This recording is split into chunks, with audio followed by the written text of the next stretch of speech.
The orc woman's needle moved through the twisted flax with the steady rhythm of someone who had learned long ago that work was safer than hope.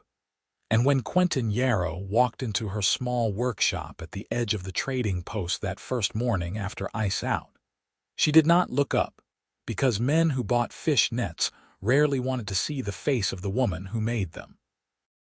Her name was Hessa, and she had lived at the lakeside trading post for 3 years, occupying a lean-to workshop that jutted from the back of the general store like an afterthought. The lake stretched gray and cold beyond her single window, still littered with broken ice that knocked against the pilings with sounds like distant bells.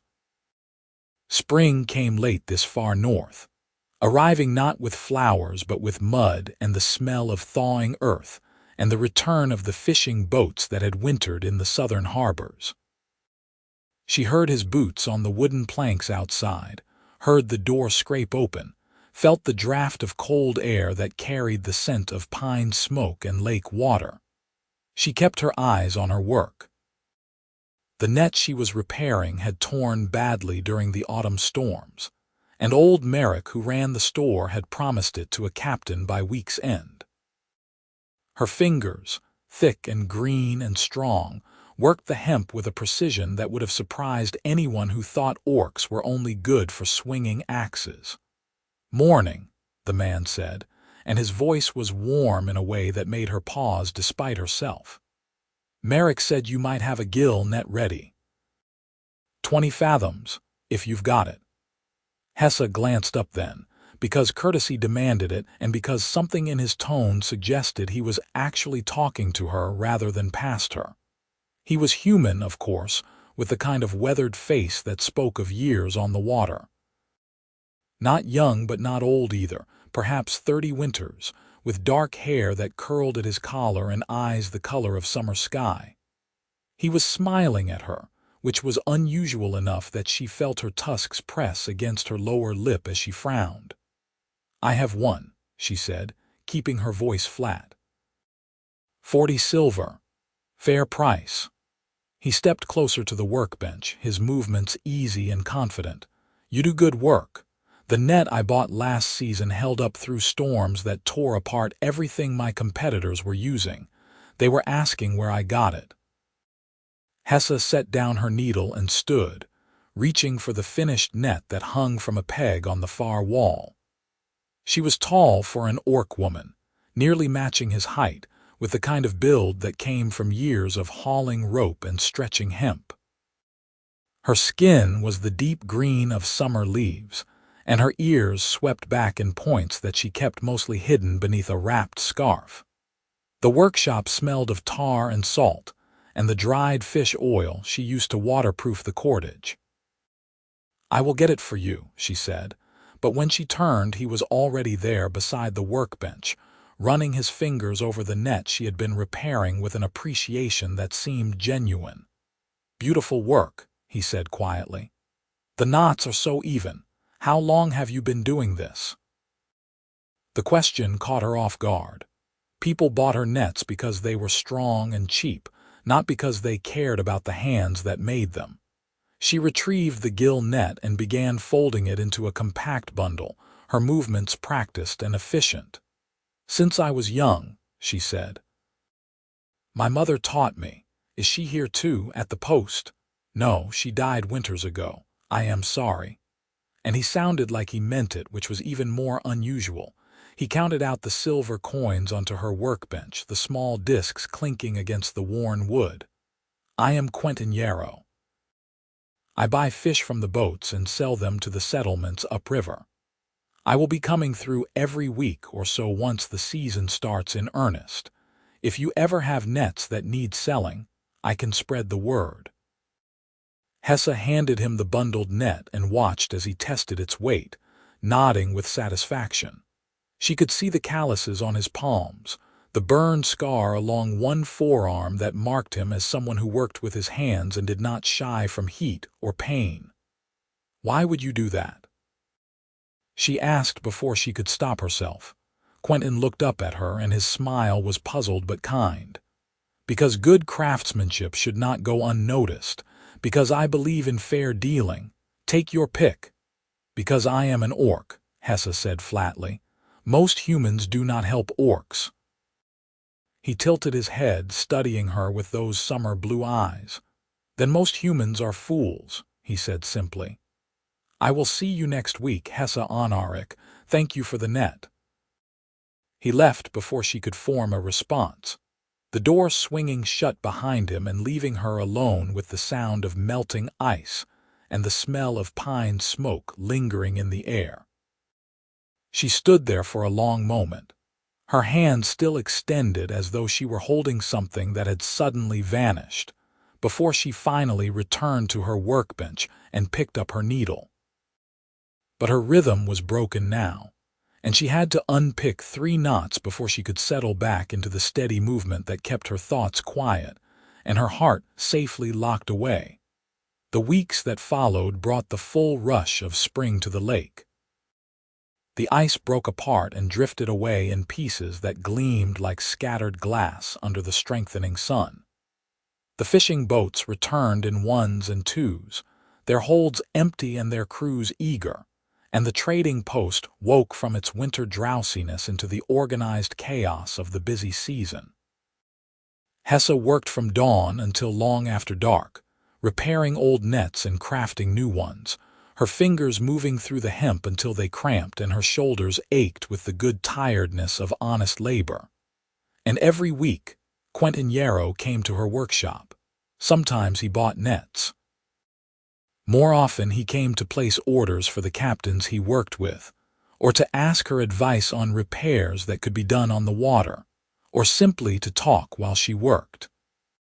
He had a way of filling the space without overwhelming it, leaning against her workbench with his arms crossed, and his voice carrying stories of the river settlements and the strange fish the boats were pulling up, and the trading politics of the merchant houses that controlled the waterways.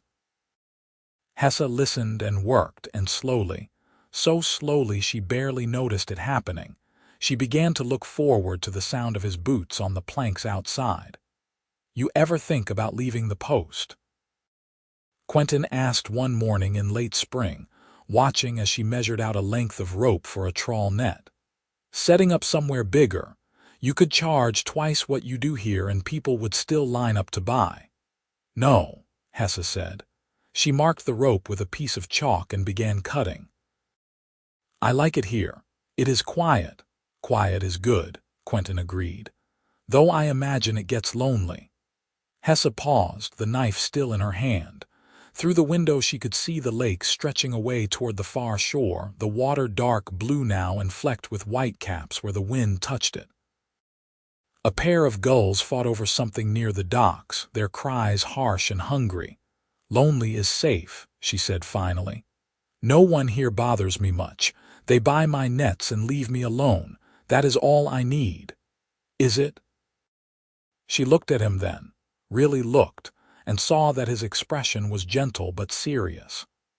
He had shaved recently, and the sun had begun to darken his skin into the deep tan of someone who spent their days on the water. There was a scar through his left eyebrow that she had not noticed before, pale against his tanned face. What else should I need? She asked, and she heard the edge in her own voice. Quentin was quiet for a moment, and then he straightened and moved to stand beside her at the workbench. His hand hovered near hers, not quite touching, and she could feel the warmth of him like standing close to a fire. Friendship, he said softly. Companionship. Someone to share the quiet with. Humans do not want to share anything with orcs, Hessa said. She set down the knife and turned to face him fully. Except maybe a fight. You are kind to me, Quentin, and I do not understand why, but do not pretend that I could have what humans have. I know what I am. Do you? His blue eyes searched hers, and there was something fierce in his expression now. Because I see someone skilled and strong and honest. I see someone who does beautiful work and asks fair prices and speaks the truth even when it costs her. If that is what you are, then you are remarkable, Hessa. and anyone who cannot see it is blind.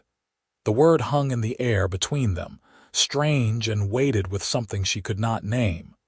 Hessa felt her heart beating too fast, felt the heat rising in her cheeks beneath her green skin. She wanted to believe him.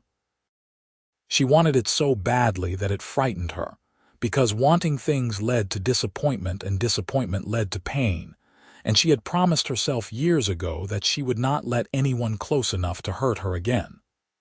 "I should get back to work," she said, and hated how her voice shook.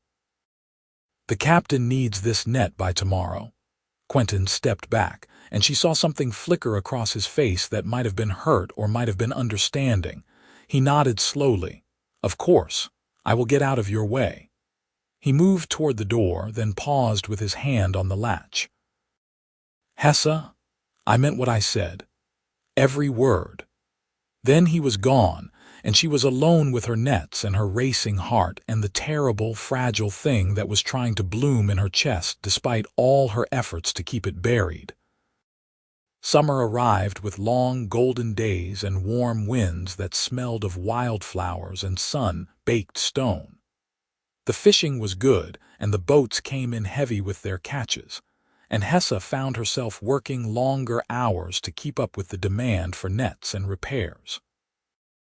Her small workshop grew hot in the afternoons, and she took to propping the door open to catch the breeze from the lake. Quentin came every week without fail, and slowly the space between them began to shift into something that felt almost like friendship. He brought her things sometimes: a basket of early strawberries from a riverside farm, a new gutting knife with a bone handle that fit her hand perfectly, once a book of pressed flowers that he said reminded him of her. She did not know what to do with gifts, so she accepted them awkwardly and set them on the shelf above her workbench where she could see them while she worked. They talked more easily now. She learned that he had grown up in a logging camp 3 days north, that he had learned the fish trade from his father who had died when Quentin was 18, that he had a sister, married to a barrel maker in one of the southern ports, whom he had not seen in 2 years. He asked about her life too, and she found herself telling him things she had never told anyone, about growing up in an orc settlement in the mountains, about watching her mother work the nets by firelight, about the raid that had scattered her clan and left her wandering until she found this place where no one asked questions and work was always available. "Do you miss it?" Quentin asked one afternoon. They were sitting outside her workshop on a pair of overturned crates, watching the boats unload their catches. "You're home?" Hessa considered the question. The sun was warm on her face, and the air smelled of fish and tar and the wild roses that grew in tangles along the shore. "Sometimes," she said, "I miss my mother. I miss the sound of our language spoken properly, not the trade pidgin we use here, but I do not miss the fear. Humans raided us twice in my childhood, and the second time they burned everything. I was 15. I do not want to live like that again, always waiting for violence." "I am sorry," Quentin said quietly. "No one should have to live in fear. But we do. Orcs, I mean. We are always outsiders in human lands, always suspect. That is just how it is. It should not be." She glanced at him and saw that his jaw was tight, his expression troubled. There was an intensity to him sometimes that surprised her, a core of conviction beneath his easy warmth that suggested he cared deeply about fairness and justice, in a way that few people did. "You are a strange man, Quentin Yarrow," she said, and immediately regretted it because she heard how the word sounded, like something from a cheap romance rather than honest observation. But he just smiled, the tension easing from his face. "I will take that as a compliment." "You should," Hessa said, and felt her own lips curve into something that might have been a smile. They sat in comfortable silence after that, watching the gulls wheel and dive, and Hessa realized with a start that she was happy. Not just content or resigned, but genuinely happy. sitting in the sun with this human man who treated her like she mattered. The realization terrified her and thrilled her in equal measure, and she did not know what to do with it except tuck it away like a secret treasure and hope that it would last. But as the summer deepened, she began to notice things that troubled her. Small things at first, easy to dismiss. Quentin fumbled with the coins when he paid her, counting them twice as though he could not quite see their denominations. He stood closer to her workbench than he had before, leaning in to examine the nets with his face only inches from the hemp. Once he walked directly into the door frame as he was leaving, catching himself with a startled laugh and rubbing his shoulder. "Getting clumsy in my old age," he said, but there was something forced in his cheerfulness. Hessa said nothing, but she watched more carefully after that. She saw how he tilted his head when he walked, as though listening for obstacles. She saw him reach for things and miss, his hand grasping air before he corrected. She saw the way he squinted against the bright summer sun, even though everyone else found the light pleasant after the long winter. Something was wrong, and he was hiding it. The realization came fully one morning in midsummer when Quentin arrived earlier than usual, his face drawn with exhaustion. He had a fresh bruise on his cheek and his knuckles were scraped raw. "What happened?" Hessa asked, setting down her work. "Fell off the dock last night," Quentin said lightly. "Stupid of me. Was not watching where I was going." But she had seen him move across those docks 100 times, had watched him navigate the narrow planks and treacherous gaps with the sure-footed confidence of someone who knew the water. He would not simply fall, not unless something had changed, not unless he could not see where he was stepping. "Quentin," she said carefully, "are you well?" "Fine. Just tired." He moved toward the workbench but misjudged the distance, his hip knocking against the corner hard enough that he hissed in pain. "Damn it!" Hessa was around the bench in 3 strides, her hand catching his arm to steady him. He stiffened at her touch, and for a moment she thought he would pull away. But then he sagged, just slightly, as though some invisible string holding him upright had been cut. "You are not fine," she said quietly. "You are hurt. It is nothing. It is not nothing." She guided him to sit on the stool she used for detail work, and crouched down so she could look up into his face. His eyes were the same summer blue she remembered, but now that she was looking closely she could see the way they moved, scanning without quite focusing, and the tightness around them that spoke of constant strain. "Please, tell me what is wrong." For a long moment he said nothing, and she thought he would refuse. But then he closed his eyes and took a shaking breath, and when he spoke his voice was barely above a whisper. "I am going blind." The words fell between them like stones, heavy and irrevocable. Hessa felt her heart clench, felt a cold wave of understanding wash through her. All the small signs, all the careful compensations, the forced cheerfulness and the withdrawn moments. He had been hiding this for months, maybe longer, carrying the weight of it alone. "How long?" she asked. "I started noticing it last winter. Just the edges at first, like looking through a narrowing tunnel. The healer in Milford said it is some kind of disease. No cure, no stopping it. My father had it too. He was fully blind by 40. Quentin opened his eyes and looked at her, and she could see the fear in them now, naked and raw. "I am sorry. I should have told you sooner. I just did not want you to look at me like everyone else does when they find out, like I am already gone." "How do they look at you?" Hessa asked, though she thought she knew the answer. "Like I am broken, like I am something to pity or avoid, like I am a burden they do not want to carry." His hands clenched into fists on his knees. "I built my whole life around being capable, Hessa. Around being someone who could take care of himself and others. What am I when I cannot even walk down a dock without falling into the water?" She understood then why he had been so kind to her, why he had seen her so clearly when others looked through her. He knew what it was like to be dismissed, to be judged as less than before being given a chance. And she understood too why he had pulled back whenever they grew too close, why he had never pushed their friendship beyond careful boundaries.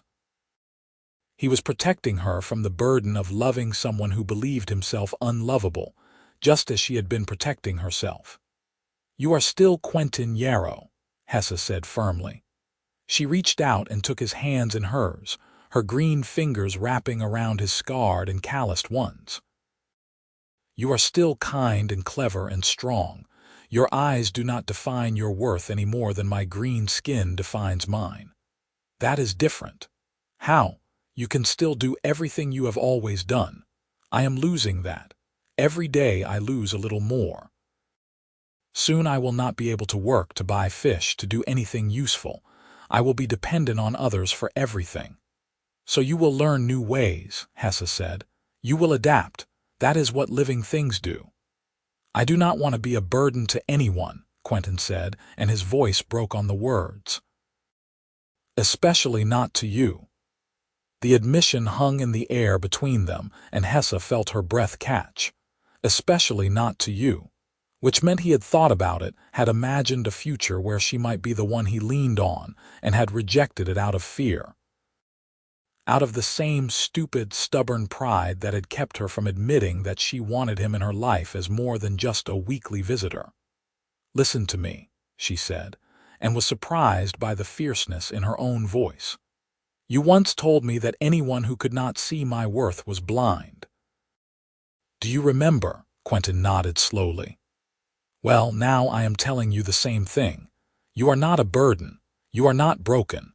You are a man facing something hard and frightening, and you are doing it with courage even when you do not feel brave. That is more than most people ever manage." She squeezed his hands tighter, willing him to believe her. "And if you think I would turn away from you because you need help sometimes, then you do not know me at all. Hessa." Her name came out rough, almost broken. "Why would you want this?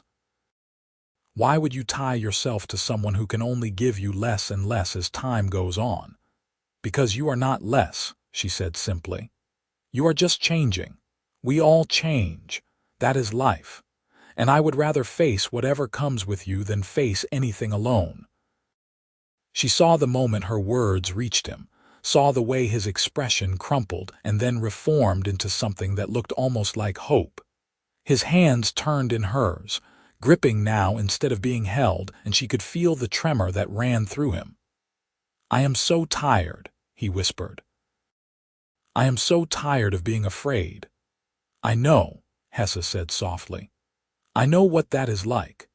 They stayed like that for a long time, hands clasped in her small workshop with the morning sun streaming through the window and the sound of the lake lapping against the shore. And Hessa felt something shift inside her, some locked door swinging open to let in light and air and the terrifying possibility of hope. When Quentin finally left that morning, he walked differently. Not better, exactly, but with less of the forced cheerfulness that had been his armor. He let her guide him to the door with a hand on his elbow, let her describe the position of the threshold so he would not trip.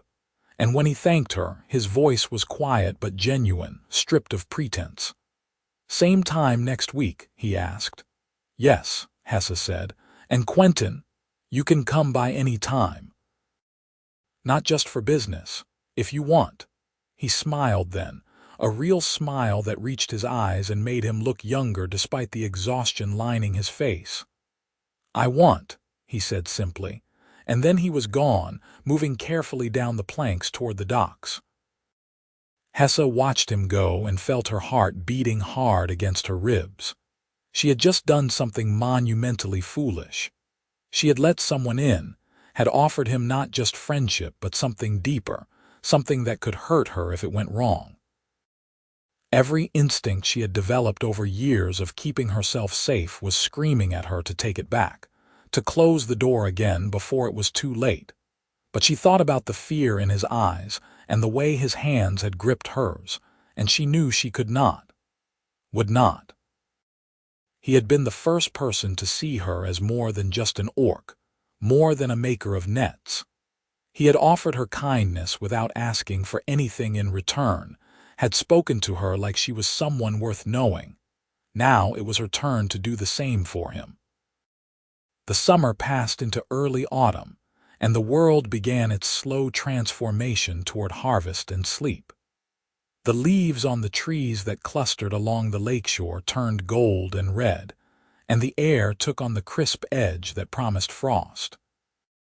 The fishing boats brought in their catches under skies that seemed deeper and bluer than they had in the hot months, and the trading post prepared for the rush of activity that always came before winter closed the northern routes. Quentin came to Hessa's workshop nearly every day now, though he rarely bought anything. Sometimes he helped her with tasks that did not require fine eyesight, holding nets taut while she repaired them or organizing coils of rope by feel. Other times he simply sat and talked while she worked, his voice filling the space with stories and observations, and the kind of easy companionship that Hessa had never thought she would have. She learned the progression of his blindness through small markers. The day he could no longer see her face unless she stood directly in front of him in bright light. The day he stopped being able to read the labels on the spools of thread and had to ask her which color was which. The day he arrived with a walking stick that he had carved himself, the wood worn smooth by his grip, because he could no longer trust his feet on unfamiliar ground. Each loss hurt him, she could see that. But he was learning to adapt, and she was learning to help without making him feel helpless. It was a delicate balance, and they both stumbled sometimes. There were days when he snapped at her in frustration, days when she pushed too hard or not hard enough.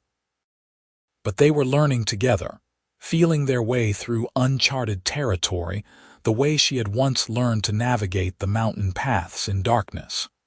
And slowly, carefully, they were learning to love each other. Neither of them spoke the words aloud. It felt too large, too frightening, to name what was growing between them. But Hessa felt it in the way her heart lifted when she heard his footsteps, in the way she caught herself thinking about him during the long evening hours when she worked alone. She felt it in the way he turned toward her voice like a flower following the sun, in the way his face softened when he talked about her, in the small touches that lingered a moment longer than necessary. One evening in late autumn, as the sun was setting and painting the lake in shades of amber and rose, Quentin asked her to walk with him along the shore. The air was cold and smelled of wood smoke and coming snow, and Hessa wrapped a shawl around her shoulders before joining him outside. "I have been thinking," Quentin said as they walked, his stick tapping against the stones, "about the winter, about what I am going to do." Hessa felt a spike of alarm. "Are you leaving?" "No," he said quickly. "No, I am not leaving, but I need to change what I do. I cannot keep buying fish if I cannot see to judge their quality, cannot keep traveling the river routes if I cannot navigate safely. The work I have always done is not going to be possible anymore." "So what will you do instead?" Hessa asked quietly. "I do not know yet." Quentin stopped walking and turned to face her, though she knew he could not see her clearly in the fading light. "But I need to figure it out. I need to find a way to be useful again, to earn my keep. I cannot just become someone who takes charity and contributes nothing." "You contribute more than you know," Hessa said. "You help me with the nets. You talk to the captains about what they need. You still know more about fish and trading than anyone else at this post. Knowledge is not enough if I cannot act on it." There was frustration in his voice, and underneath it the fear that was always there now. "I need to be able to do something, Hessa. I need to matter." She stepped closer, close enough that he could probably make out the shape of her in the dimness. The lake murmured behind them, small waves brushing against the shore with a sound like breathing. "You matter to me," she said. "Not because of what you do, but because of who you are. I wish you could believe that." "I am trying," Quentin said, and his voice was raw. "It is just hard. Everything I thought I knew about myself, about my future, it is all gone. I'm trying to build something new, but I do not know what the shape of it should be." Hessa reached out and found his free hand, lacing her fingers through his. His skin was cold from the autumn air, and his calluses caught against hers in a way that felt familiar now, comfortable. "Then we will figure it out together," she said. "You do not have to do this alone." Quentin's fingers tightened around hers. "Why?" he asked, and the question sounded torn from somewhere deep inside him. "Why are you doing this? Why do you care what happens to me?" It was the question she had been avoiding, the truth she had been too afraid to speak aloud. But standing here in the twilight with his hand in hers, she realized that silence was more dangerous than honesty. Silence left room for doubt and fear to grow unchecked. Silence was what had almost kept them apart. "Because I love you," Hessa said, and the words came out steady and sure despite the way her heart was racing. "I think I have loved you since the first time you walked into my workshop and saw me instead of just an orc. And I know that frightens you. I know you think you will be a burden. But I am choosing this, Quentin. I am choosing you. And I will keep choosing you as long as you let me." She heard him draw in a sharp breath, felt his hand tremble in hers. For a moment he said nothing, and she wondered if she had pushed too far, spoken too soon. But then he was pulling her close, his arms coming around her with a desperate kind of strength, his face buried against her shoulder. "I love you too," he said, the words muffled against her shawl. "I have been so afraid to say it, so afraid you would realize what you were getting into and leave. But I love you, Hessa, more than I thought I could love anyone." They stood there wrapped in each other as the last light faded from the sky and the first stars appeared overhead. Hessa held him and felt him shaking, felt the terrible relief of finally speaking the truth, and knew that whatever came next they would face it together. "We should go inside," she said eventually. "It is getting cold." "Not yet," Quentin said. "Just a little longer. I want to remember this moment." So they stayed, two figures silhouetted against the darkening lake, holding each other as the world turned toward winter, and the future opened before them like an unmapped country full of danger and promise both. Winter came to the lake with startling speed, as it always did in the north. The first real snow fell 2 weeks after Hessa and Quentin spoke their love aloud, and within days, the world was transformed into a landscape of white and gray and deep green pines bent under the weight of ice. The fishing boats were pulled up onto the shore and covered with tarps, and the trading post settled into the quieter rhythm of the cold months. Hessa adapted her workshop for the season, banking the small stove higher and hanging heavy curtains over the window to keep out the drafts. She worked on the backlog of repairs that had accumulated during the busy summer months, and began experimenting with smaller projects. Fish traps woven from willow, decorative knots in different colored twine, even a delicate net bag that she made just to see if she could manage the tiny stitches. Quentin spent most of his days with her now. He had officially given up the fish-buying business, selling his contacts and routes to a younger man from one of the river settlements. The money from that sale, along with what he had saved over the years, would keep him through the winter, but he needed to find new work by spring. Together, they began to explore what he could still do. His hands were as strong and skilled as ever, and though he could not see to tie the tiny knots that net-making required, he could prepare the materials. He learned to measure rope by counting arm lengths, to judge the quality of hemp by feel and smell, to splice broken lines using his fingers alone to guide him. It was frustrating work at first, and there were days when he threw down the tools in anger and stalked out into the snow to cool his temper. But he always came back, and slowly his confidence began to rebuild. "I could do the heavy work," he said one afternoon as they sat together in the workshop, sorting through a pile of old nets to see what could be salvaged. "The boring parts that take time but not much skill. Preparing materials, organizing supplies, hauling in the big orders. That would free you up to do more of the detail work, take on more commissions." "We could work together," Hessa said, turning the idea over in her mind. "Like a partnership." "More than a partnership," Quentin said quietly, "if you will have me." She looked up from the net in her lap and found him facing her direction, his expression serious and a little nervous. The workshop was warm from the stove, and the winter light coming through the window was soft and gray, gentling everything it touched. "What do you mean?" she asked, though her heart had already leapt ahead to what he might be saying. "I mean that I want to build a life with you. A real life, not just working together. I want to wake up next to you and go to sleep beside you and face whatever comes knowing you are there." He paused and she saw him swallow hard. "I know I am not much of a prize. I know I come with more problems than most men. But if you will have me, Hessa Honorik, I would like to marry you." The words hung in the air between them, simple and profound. Hessa felt tears prickling at her eyes, felt her throat tighten with emotion too large to name. She had never imagined this moment, had spent years convinced that no human could ever want an orc woman as more than a passing convenience. But here was Quentin, blind and scared and braver than anyone she had ever met, asking her to be his wife. "Yes," she said, and her voice came out thick with tears. "Yes, I will marry you." Quentin's face transformed, fear giving way to joy so pure and bright that she could barely stand to look at it.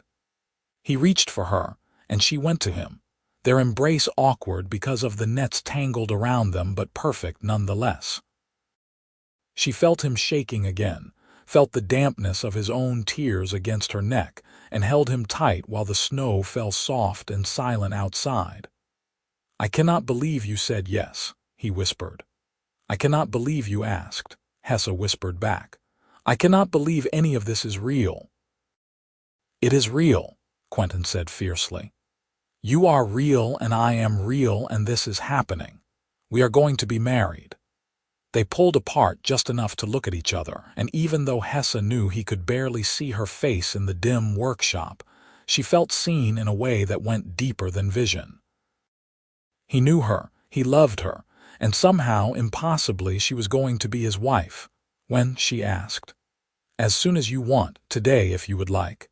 Hessa laughed, a little shaky but genuine. "We should probably wait at least long enough to tell people. And I would like a real ceremony, small but proper." "Would that be all right? Anything you want," Quentin said. "As long as I get to stand beside you and promise to love you for the rest of my life, I do not care about the details." They decided on a date 3 weeks away, just after the Midwinter Festival. It would give them time to prepare and to tell the few people at the trading post who had become something like friends. Merrick, who ran the general store, offered to host the ceremony in the big common room above his shop. A trapper woman named Vera, who had always been kind to Hessa, said she would make a cake. Word spread quickly through the small community, and the reaction was mixed but not hostile. Some people seemed genuinely happy for them. Others were puzzled or disapproving, but kept their opinions mostly to themselves. A few of the older fishermen made pointed comments about the strangeness of the match, but even they backed off when Quentin faced them down with a quiet intensity that brooked no argument. "Let them talk," Hessa said one evening when Quentin came back from the docks with his jaw tight and his hands clenched. "Their opinions do not matter." "They matter if they hurt you," Quentin said. "They do not hurt me. I stopped letting human opinions hurt me years ago."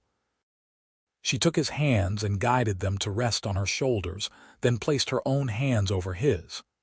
"What matters is that we know what we mean to each other. The rest is just noise." When did you become so wise? Quentin asked, and she could hear the smile in his voice. When I met a human who taught me that I was worth more than I thought, Hessa said simply. The 3 weeks passed in a blur of preparation and nervous anticipation. Hessa had never thought much about wedding ceremonies, but now that she was planning her own, she discovered that she cared more than she expected. She wanted it to be meaningful, to honor both her orc heritage and Quentin's human traditions. Vera helped her sew a simple dress in deep blue wool, and showed her how to braid her hair in the style that human brides wore in the northern settlements. Quentin carved a set of cups from birch wood, smooth and perfectly matched, to use in the sharing ceremony that orc couples performed.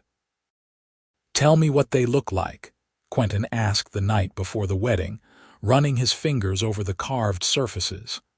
They are beautiful, Hessa said. The grain of the wood makes patterns like flowing water, and you carved little fish swimming around the rims. How did you do that without being able to see? I felt it, Quentin said. I pictured you telling me how they looked and carved what I imagined. Are they really all right? They are perfect, Hessa said, and meant it. The wedding day dawned clear and bitterly cold, the kind of deep winter day when the air itself seemed to crackle with frost. Hessa woke before dawn in her small room behind the workshop, too nervous to sleep, and spent the dark hours braiding her hair and dressing with hands that shook. She had never been beautiful by human standards, but when she looked at herself in the small mirror Vera had loaned her, she thought she looked happy. Her green skin glowed against the blue dress, and her tusks seemed less like deformities and more like interesting features. She looked like a woman about to marry the man she loved, and that was enough. The ceremony was set for midday, and by the time Hessa made her way to the common room above Merrick's store, a surprising number of people had gathered. Not everyone from the post, but more than she had expected.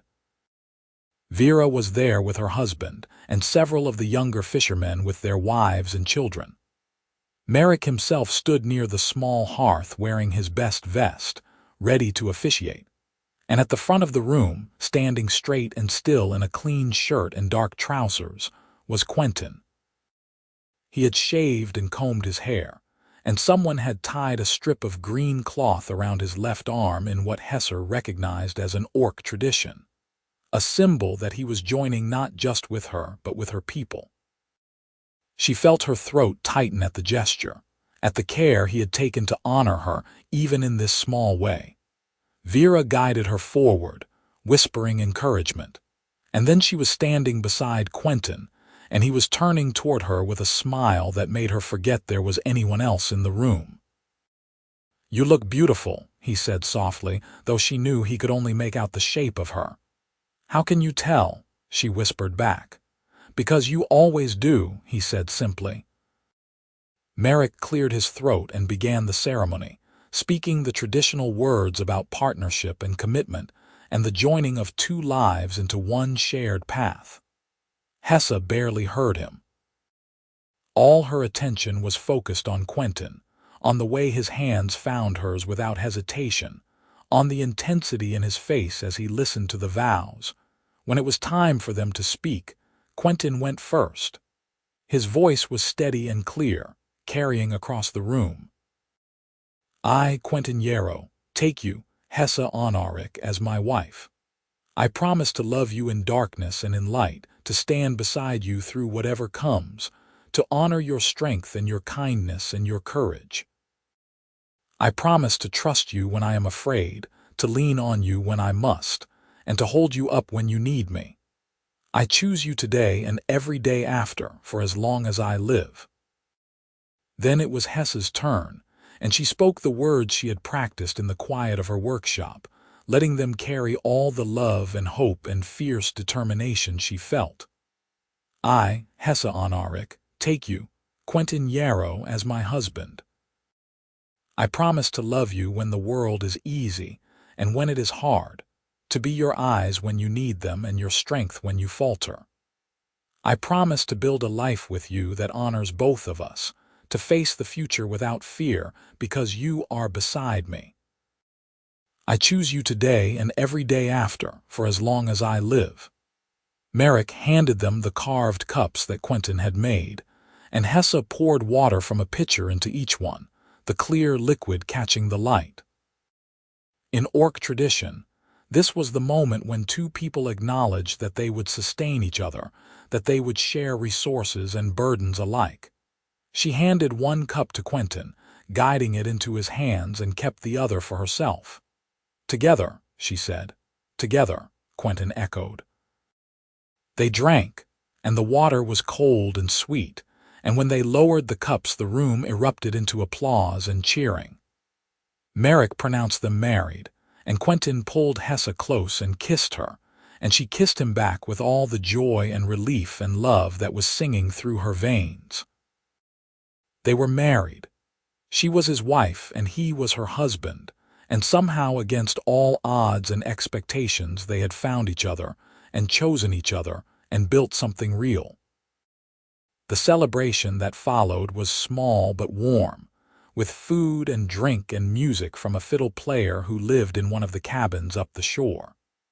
People came to offer congratulations and well wishes, and while Hessa could see skepticism on some faces, she also saw genuine happiness on others.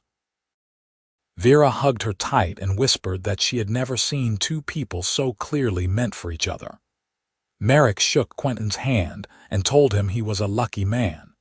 Even some of the older fishermen who had been doubtful at first came to mutter grudging approval. As the afternoon wore on and the light began to fade, Hessa and Quentin slipped away from the crowd and walked back to the workshop together. The snow crunched under their feet and their breath made clouds in the freezing air, and Hessa thought she had never been so happy in her entire life. "Are you happy?" Quentin asked, as though reading her thoughts. "Yes," Hessa said. "Are you?" "More than I ever thought I could be," Quentin said. He squeezed her hand, their fingers intertwined despite the cold. "Thank you for saying yes. Thank you for believing in me." "Thank you for asking," Hessa said. "Thank you for seeing me." They reached the workshop and went inside, closing the door on the winter cold and the watching world. And there, in the warmth and quiet, with the stove crackling and the smell of tar and hemp surrounding them, they began the rest of their life together. The winter deepened, and then slowly began its retreat as the days lengthened and the worst of the cold eased.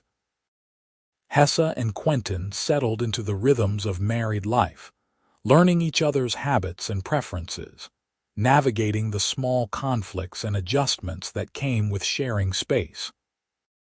Quentin moved his few belongings into the room behind the workshop, and together they reorganized the space to accommodate both work and living.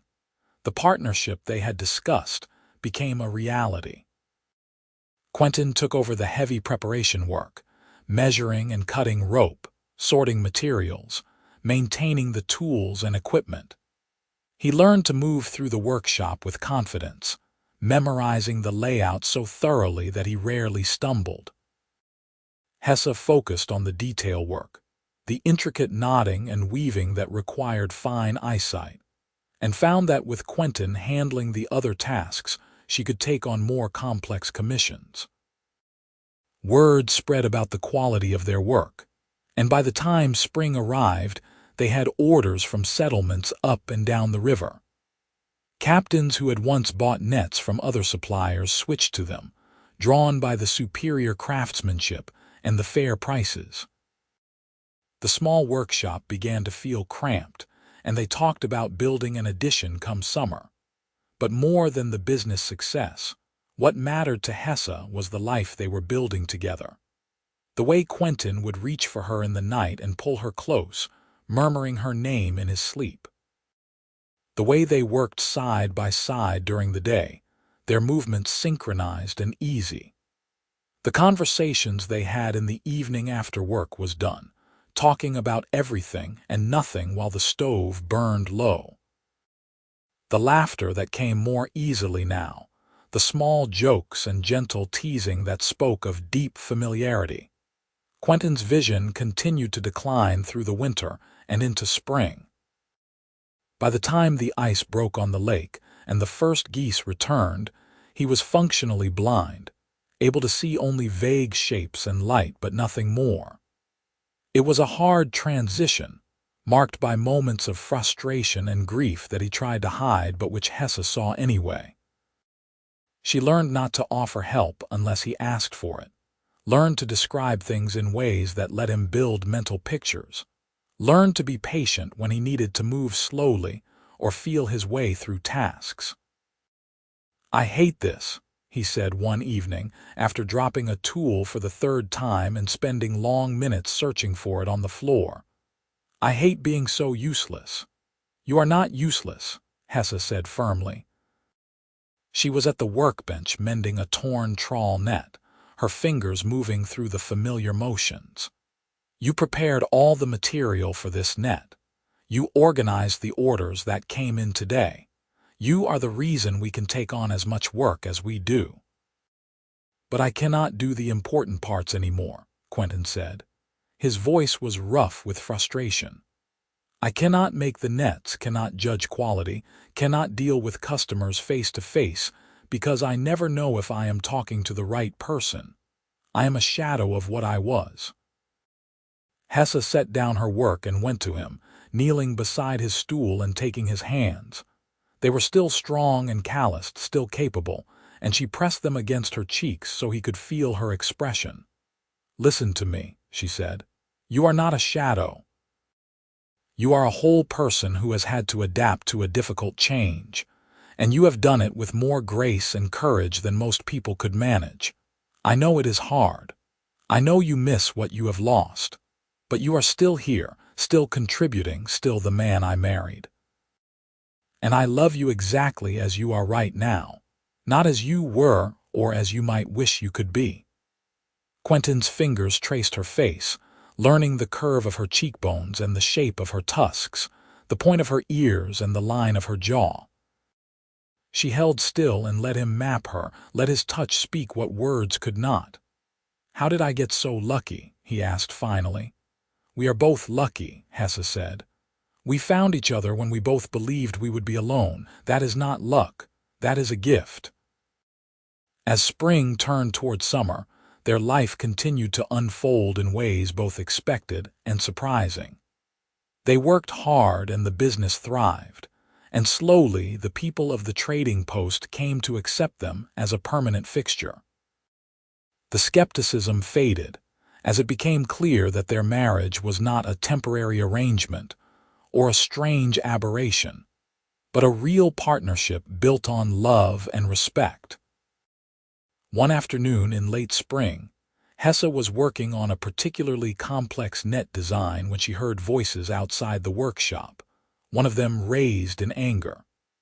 She set down her work and moved to the door, stepping outside to find a small crowd gathered near the docks.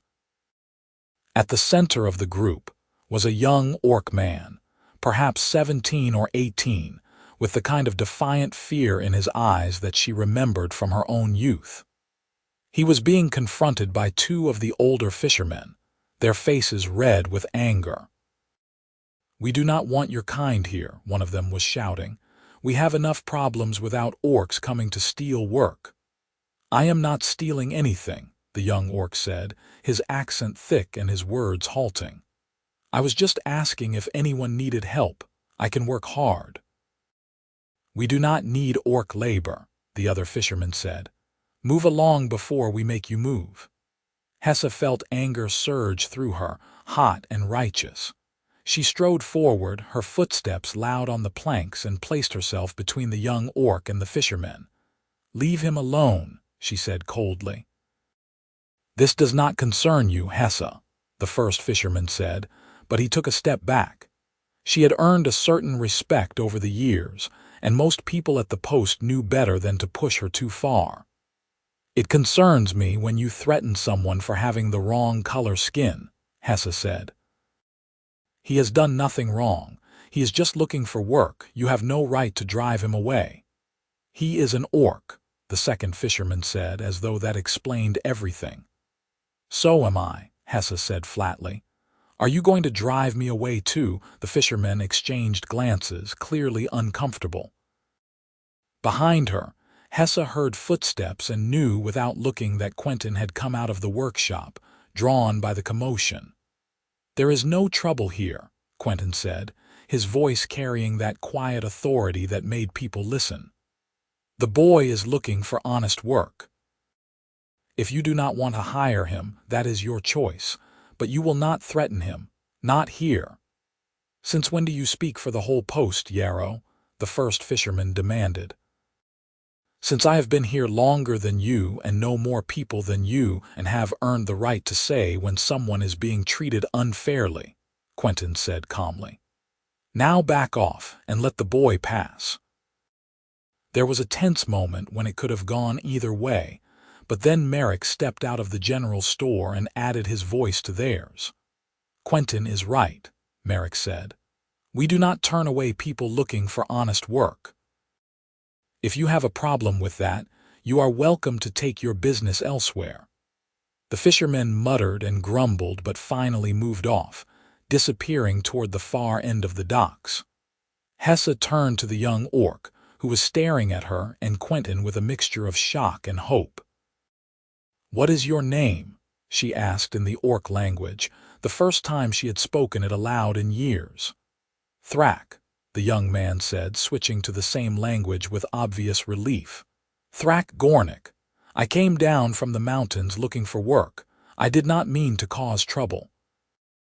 "You did not cause trouble," Hessa said. "Those men are fools. Are you really looking for work?" "Yes. I can do anything. I am strong and I learn fast."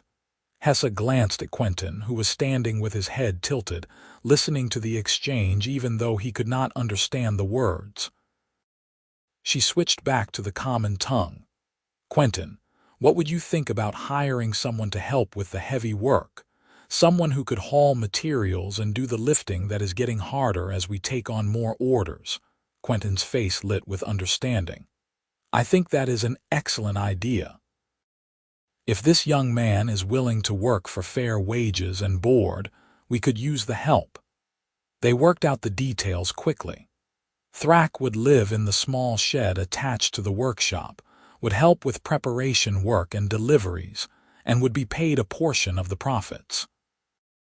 It was not much, but it was honest work and a place to belong, and Hessa saw the tension drain out of the young orc's shoulders as he realized he was being offered real opportunity. "Thank you," Thrak said, and his voice was thick with emotion. "I will not let you down." "I know you will not," Hessa said. Thrak proved to be an excellent worker, strong and reliable and eager to learn. He settled into the rhythm of the workshop quickly, taking over many of the heaviest tasks and freeing Quentin to focus on the parts of the work that required finesse rather than sight. The three of them developed an easy camaraderie, and Hessa found herself enjoying the role of teacher as she showed Thrak the basics of net-making and shared stories of her own journey from the mountains to the lake. Summer arrived in full force, bringing long days and warm nights and an abundance of work. They built the addition to the workshop as planned, giving them more space for materials and for Thrak's living quarters. The business continued to grow, and with it, their reputation. They were no longer just the odd couple at the trading post, the orc woman and her blind husband. They were Hessa and Quentin, master netmakers, known for their quality and their fairness. One evening in midsummer, after the work was done and Thrak had gone to visit some of the other young workers at the post, Hessa and Quentin walked down to the lake together. The sun was setting and the water was calm, reflecting the pink and gold sky like a mirror. They sat on the end of the dock with their feet dangling over the edge, close enough that their shoulders touched. "You remember the first time I came to your workshop?" Quentin asked. "Of course," Hessa said. "You bought a gill net and told me I did good work. I thought you were mocking me." "I would never mock you," Quentin said. Even then, I could see that you were special. I just did not know how to tell you. And I thought you were too good to be true, Hessa said. A human who treated me with kindness and respect. I kept waiting for the trap, for the moment when you would show your true colors. No traps, Quentin said. Just a man who saw a woman worth knowing and was smart enough to pursue her. Hessa leaned against him, resting her head on his shoulder. The evening was peaceful, the only sounds the lap of water against the pilings and the distant call of a loon. I never thought I would have this, she said quietly. A home, a husband, a life that feels full instead of empty. I spent so long believing that orcs could not have what humans had, that we were meant to exist on the edges and be grateful for scraps. You showed me that was wrong. You showed me something too, Quentin said. You showed me that losing my sight did not mean losing my worth. That I could still build something meaningful even when I thought everything was falling apart. You gave me hope when I had none, Hessa. You gave me a reason to keep going. They sat in comfortable silence as the light faded and the stars began to appear overhead. Hessa thought about the journey that had brought them here, all the small choices and chances that had led to this moment. She thought about the woman she had been 3 years ago, solitary and resigned, believing herself unlovable. She thought about the man Quentin had been, terrified and alone with his diagnosis, pushing everyone away to protect them from his burden. And she thought about who they were now. Partners, lovers, friends, two people who had found each other against all odds and built something beautiful together. Quentin, she said softly. Yes, give me your hand. She felt him shift beside her, felt his hand reach out searching for hers. She caught it and held it tight, their fingers intertwining in the gesture that had become their signature, the physical manifestation of their bond. His hand was warm and familiar, the calluses on his palm pressing against hers, and she felt the same surge of love and gratitude that she felt every time they touched. I want you to know something, she said. I choose this. I choose you. Not because I have to, not because I feel obligated, but because being with you is the best thing that has ever happened to me. Whatever comes, whether your sight stays as it is or gets worse, whether we face prejudice or acceptance or anything in between, I am with you. I will always be with you.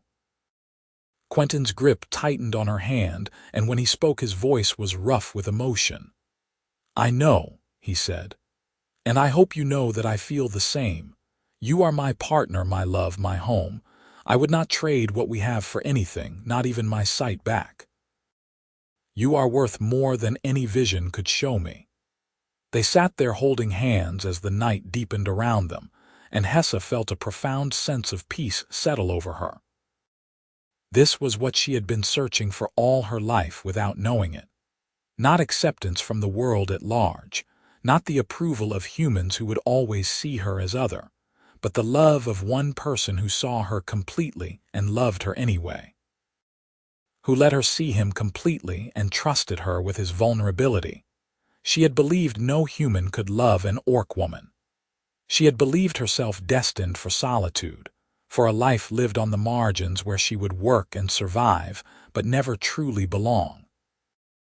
And then Quentin Yarrow had walked into her workshop and taken her hand, first metaphorically and then literally, and shown her that love was not about species or sight or any of the things the world said mattered. It was about seeing someone's heart and choosing to stand beside them through whatever came. The seasons turned and the years began to pass, each one bringing its own challenges and joys.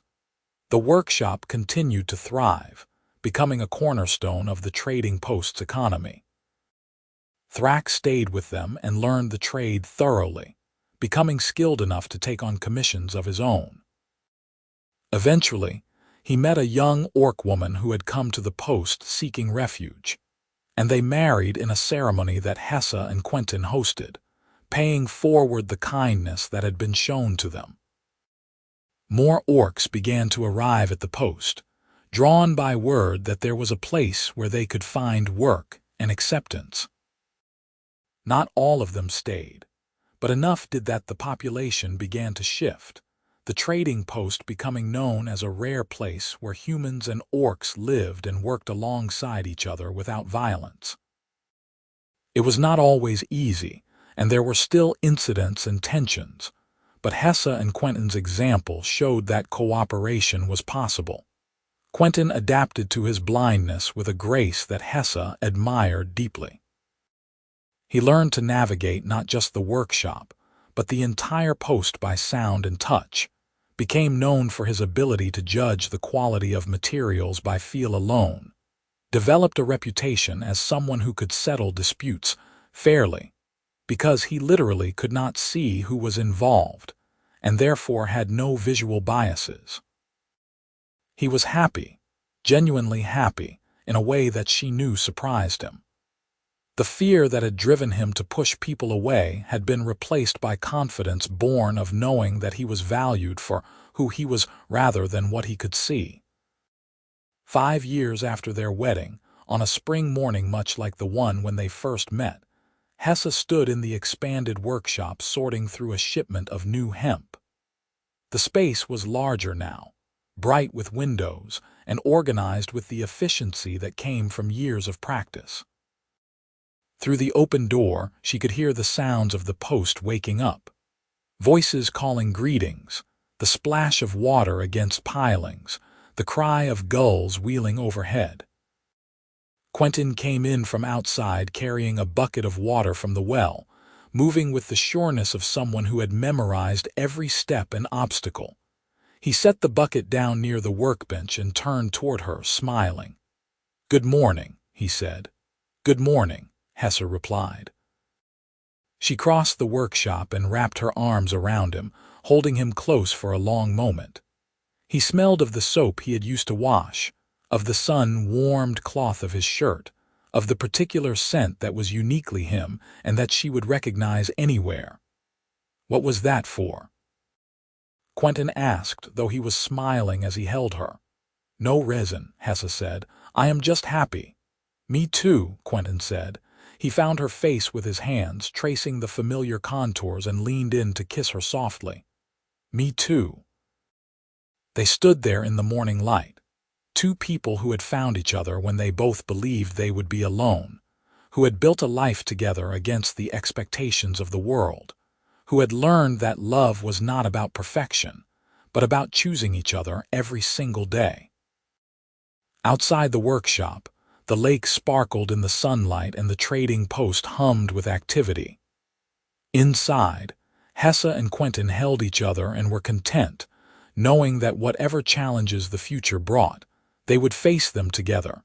She had believed no human could love an orc woman.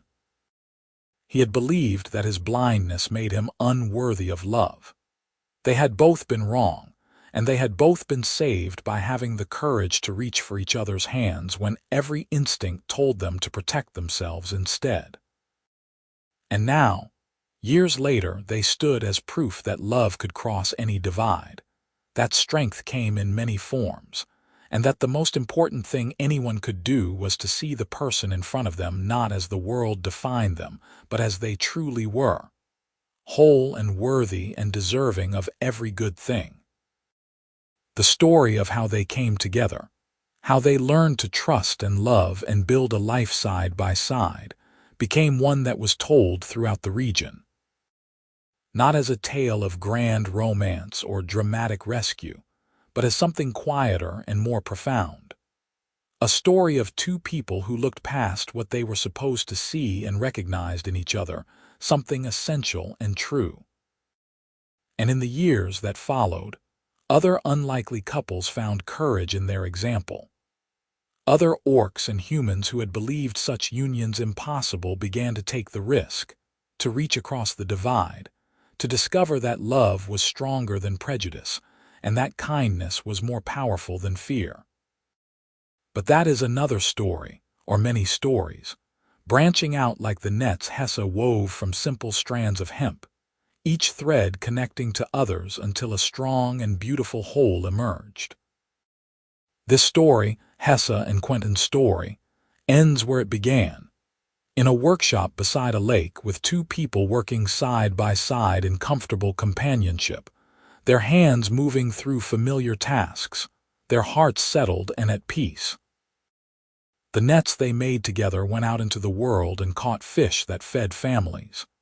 The example they set rippled outward and changed minds that had been closed. The love they shared was quiet and steadfast, and exactly what both of them needed. And if you had asked either of them if they had any regrets, they would have answered the same way. No, not a single one. This life, this love, this partnership built on trust and patience and the willingness to see each other truly, was more than either had dared to hope for. It was enough. It was everything. As the sun climbed higher in the sky and the day's work called to them, Hessa and Quentin moved apart with the easy synchronization of long practice. She returned to sorting hemp, her strong green fingers working through the strands with practiced efficiency. He began measuring out rope for the day's projects, counting arm lengths with precision, his movements confident despite his lack of sight. Through the window, the lake stretched away toward the horizon, vast and beautiful and full of possibilities. And in the workshop, two people who had found each other against all odds continued building their life together, one day and one choice and one clasped hand at a time. Their story was not one of grand gestures or dramatic declarations. It was simpler than that and more profound. A story of two people who had been brave enough to believe that they deserved love, even when the world told them otherwise. Who had been wise enough to recognize that love when it appeared, wearing an unexpected face. Who had been strong enough to hold on when things got hard, to adapt when circumstances changed, to keep choosing each other through all the seasons of their life together. She had believed no human could love an orc woman. Then he took her hand, and everything changed. Years later, when they were old and their hair had gone gray and white, when the workshop had been passed on to Thrak and his children, and they spent their days sitting on the dock watching the boats come and go, they would still reach for each other's hands without thinking. Still intertwine their fingers in that gesture that had become as natural as breathing. Still hold tight to the connection that had saved them both and given them a life richer than either had imagined possible. And sometimes, on quiet evenings when the sunset painted the lake in shades of amber and rose, Hessa would describe the colors to Quentin in the language they had developed over the years, the vocabulary of love that needed no sight to be understood. And he would listen and smile and squeeze her hand, and they would sit together in perfect contentment, two people who had learned that the most important things in life could not be seen with eyes, but only felt with the heart. The trading post continued to change and grow around them, becoming more diverse and more prosperous, a beacon for those seeking a place where they could belong. And at the heart of that transformation, though they never sought recognition or praise, were Hessa and Quentin Yarrow, the orc woman and the blind man who had looked at each other and seen not limitations but possibilities, not obstacles but opportunities, not endings but beginnings. Their love story was not the kind that songs were written about or bards performed in taverns. It was too quiet for that, too personal, too rooted in the everyday magic of two people choosing kindness over fear and connection over isolation. But it was real. It was lasting. It was the kind of love that changed the world not through grand gestures but through the steady accumulation of small choices, of hands held and words spoken and promises kept. And in the end, that was more than enough. That was everything. The workshop stood solid and strong beside the lake, its walls bearing witness to countless hours of work and laughter and love. The nets that hung from its rafters would be joined by new ones made by new hands, the tradition carrying forward. But the foundation had been laid by Hessa and Quentin, by their willingness to take a chance on each other when every rational voice said they should play it safe. As the final rays of sunlight touched the water and the first stars appeared overhead, as the trading post settled into the peaceful quiet of evening, Hessa and Quentin sat together on their porch and held hands and were content. They had built something beautiful together. They had proven that love could transcend any barrier. They had found in each other the home that both of them had been searching for, and if that was not a happy ending, then nothing was. The story closes here, not with questions about the future or concerns about what might come, but with the simple truth that two people had found each other and loved each other and built a good life together. That they had taken the risk of reaching across a divide that was supposed to be uncrossable, and in doing so had discovered that the human heart was capable of far more than the human mind often believed possible. Hessa Yarrow and Quentin Yarrow, netmakers, partners, lovers, friends. Two people who had started as strangers and become each other's whole world. Two people who had believed themselves unlovable and had proven themselves wrong. Two people who had taken each other's hands and never let go. Their story ends here, in the twilight beside the lake, with clasped hands and quiet contentment, and the knowledge that they had found exactly what they needed in the last place either of them had thought to look. In each other's eyes, in each other's hearts, in the simple act of choosing to stay and build and love, despite everything that said they should not. And that, in the end, was the whole story. It was all they needed. It was perfect.